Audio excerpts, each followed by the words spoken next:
I never imagined that the most terrifying moment of my life would begin with a simple smile from my own mother and the innocent excitement in my little boy's eyes.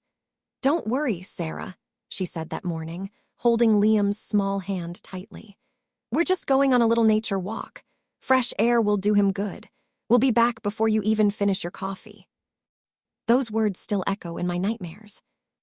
My name is Sarah, and this is the story of how my world shattered and how I slowly put it back together, stronger than before. I'm a 34-year-old single mom living in a quiet suburb just outside the city. For 7 years, I've raised my son Liam on my own after his father chose to walk away when I was 6 months pregnant. It wasn't easy. There were nights I cried myself to sleep wondering how I would manage bills, work, and motherhood all at once. But Liam became my reason for everything. His bright green eyes, his infectious laugh, and the way he would run to me after preschool with drawings of our little family of 2, those moments made every sacrifice worth it. My mom, Evelyn, had always been a big part of our lives. She was the dependable one, the grandmother who showed up with homemade cookies and stories from her own childhood. After my divorce, well, it wasn't really a divorce since we were never married, she stepped in even more. She lived about 40 minutes away in the same town where I grew up, and she loved reminding me how grateful I should be to have her support. "Blood is thicker than water, Sarah," she would say with that gentle but firm tone. I believed her. I needed to believe her because being a single mom can feel so isolating sometimes. That family weekend at the mountain cabin was supposed to be a healing time for all of us. My sister Emily and her husband had rented this beautiful 2-story log cabin nestled among tall pine trees. The air was crisp, the views breathtaking, and Liam couldn't stop talking about exploring the woods. He packed his little blue backpack with his favorite snacks, a pair of binoculars he got for his birthday, and that bright red cap he wore everywhere. "Mom," he said the night before, bouncing on the bed, "Grandma promised we'd see real squirrels and maybe even a deer. Can I go with her tomorrow?" I smiled and kissed his forehead. "Of course, sweetie. Grandma knows the trails. You two will have fun." Why wouldn't I say yes? My mom had taken him on short walks before. She always brought him back safe, full of stories and tired in the best way. I trusted her completely. That trust, I would later learn, was my biggest mistake. We arrived at the cabin on Friday afternoon. The sun was shining through the trees, casting golden patterns on the wooden porch. Emily cooked her famous creamy pasta, we played board games by the fireplace, and laughter filled the air. For a few hours, everything felt right. No work deadlines, no lonely evenings, just family. On Saturday morning, after breakfast, Mom suggested the nature walk again. She looked fresh and energetic in her hiking boots and light jacket. "You've been carrying so much lately, honey," she told me, placing a hand on my shoulder. "Let me take Liam out for a couple of hours. You can relax, read that book you brought, maybe even take a nap. We'll stick to the easy trails." I hugged her tightly. "Thank you, Mom. You're a lifesaver." I helped Liam zip up his jacket and watched them walk hand in hand down the path that disappeared into the thick forest. Liam turned around once, waving both arms wildly with that huge grin. "Love you, Mom. See you soon." I waved back until they vanished behind the trees. Then I settled on the porch with my tea and a novel, feeling a rare sense of peace. The first hour passed quietly. Birds chirped, a gentle breeze rustled the leaves. I checked my phone a few times, but there were no messages. Normal, I thought. They're probably having too much fun. But as the second hour turned into the third, that peaceful feeling began to shift into something uneasy. I stood up and walked to the edge of the porch, staring at the tree line. The woods looked darker now, deeper. I called her phone. It rang several times before going to voicemail. I tried again. Nothing. My heart started beating faster. I texted Emily, who was inside reading. She came out and we both tried calling. Still no answer. 4 hours in, the panic was real. My hands were shaking as I laced up my shoes. "Something's wrong," I told my sister. We started down the trail, calling their names. "Liam, Mom!" The forest swallowed our voices. Every snapped twig made me jump. The beautiful place that had felt welcoming now felt threatening, like it was hiding secrets. 5 hours and 20 minutes after they had left, I saw movement at the far end of the path. My mother was walking slowly toward the cabin. Alone. Her face was pale, clothes slightly dirty, hair messy. No Liam, no red cap, no sign of my son. I ran toward her so fast my legs nearly gave out. My voice cracked as I screamed, "Mom, where is Liam? Where is my baby?" She stopped a few feet away, tears already streaming down her face. Her voice was barely a whisper. I don't know, Sarah. He was right behind me the whole time, and then suddenly he was. I turned around and he was gone." Those words broke something deep inside me. I collapsed to my knees right there on the dirt path. The world spun. My sister started shouting for help. My mother just stood there, looking dazed, as if she couldn't quite believe what had happened either. The next hours were a blur of pure terror. We called emergency services. Rangers arrived quickly. Neighbors from nearby cabins joined the search. Flashlights cut through the growing darkness as the sun dipped behind the mountains. I walked through the woods screaming my son's name until my throat was raw and bleeding. Every minute without him felt like dying slowly. I kept imagining him scared, cold, calling for me. The guilt crushed me. Why did I let them go? Why didn't I go with them? They found him just after midnight. A search dog finally caught his scent about 2 miles off the main trail. He was curled up beside a large fallen log, shivering, dirty, and crying softly. When I reached him, I fell to the ground and pulled him into my arms, rocking him as we both sobbed. "Mommy's here," I whispered over and over. "Mommy's got you."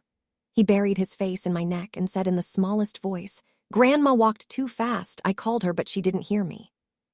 I looked up at my mother, who was standing nearby wrapped in a blanket. She wouldn't meet my eyes. That night back at the cabin, Liam finally fell asleep clinging to me. I sat there in the dim light, replaying his words. Grandma walked too fast. He was only 7. His little legs couldn't keep up with an adult on a mission, but my mother knew that. She had walked with him dozens of times. Why would she push so hard? The next morning, the family tried to downplay it. "Accidents happen in the woods," my brother-in-law said. "She probably just got turned around." But I couldn't shake the dread. The way she had insisted on this walk, the way she smiled when they left, the way she returned without a single injury while my son had spent hours terrified and alone. Something was very wrong. Back home, the truth began to unravel slowly, painfully. For days I barely slept. I would watch Liam play with his toys and feel waves of rage and heartbreak wash over me. How could she do this? My own mother. The woman who had held me when I was little. The one I had turned to for advice. I started piecing things together. I sat with Liam on quiet afternoons when he felt safe enough to talk more. He told me details that chilled me. Grandma had said they were going on a special secret adventure, not the normal trail. She kept looking at her phone. When he got tired and asked to turn back, she told him, "Big boys don't whine, Liam. Keep walking." She had left him there, thinking it would teach me a lesson. I felt sick.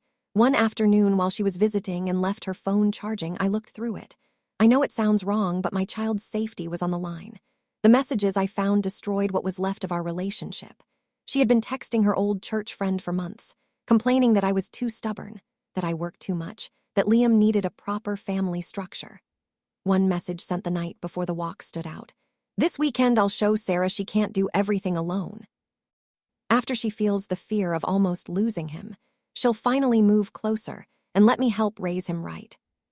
She had planned to scare me, to make me doubt myself as a mother, to manipulate me back under her control. She never intended for him to get truly lost, but her arrogance and need for power put my son in real danger. The betrayal cut deeper than anything I had ever felt. I cried for hours in the shower so Liam wouldn't see. I screamed into my pillow at night. The woman who was supposed to protect us had used my greatest treasure against me. But in that pain, something shifted. The tears dried up and were replaced by a quiet, burning resolve. I was done being the obedient daughter, done making excuses for her behavior. I decided right then that I would protect my son no matter what it cost me. I started by cutting all contact. I blocked her number and explained the situation to my sister, who, after seeing the messages, stood by me.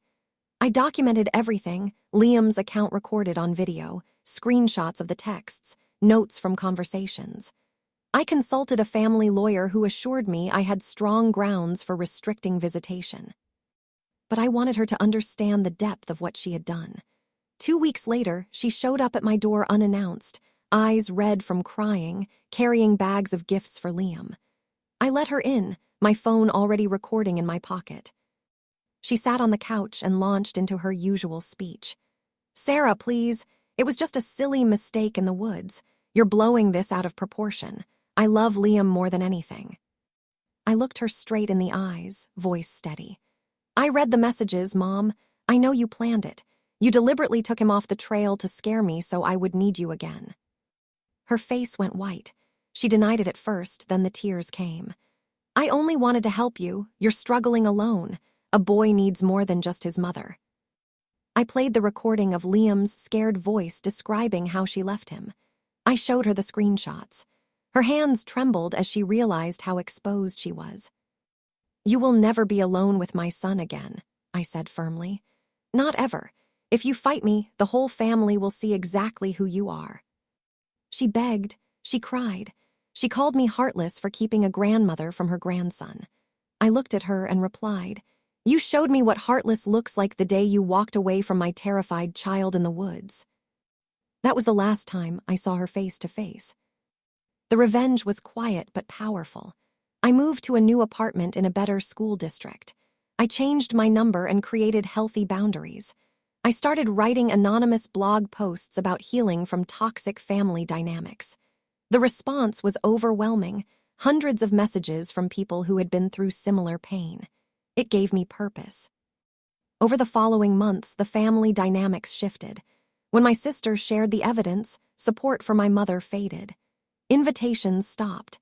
She became isolated, facing the consequences of her choices. I heard she started therapy, struggling with guilt and loneliness. Liam is healing.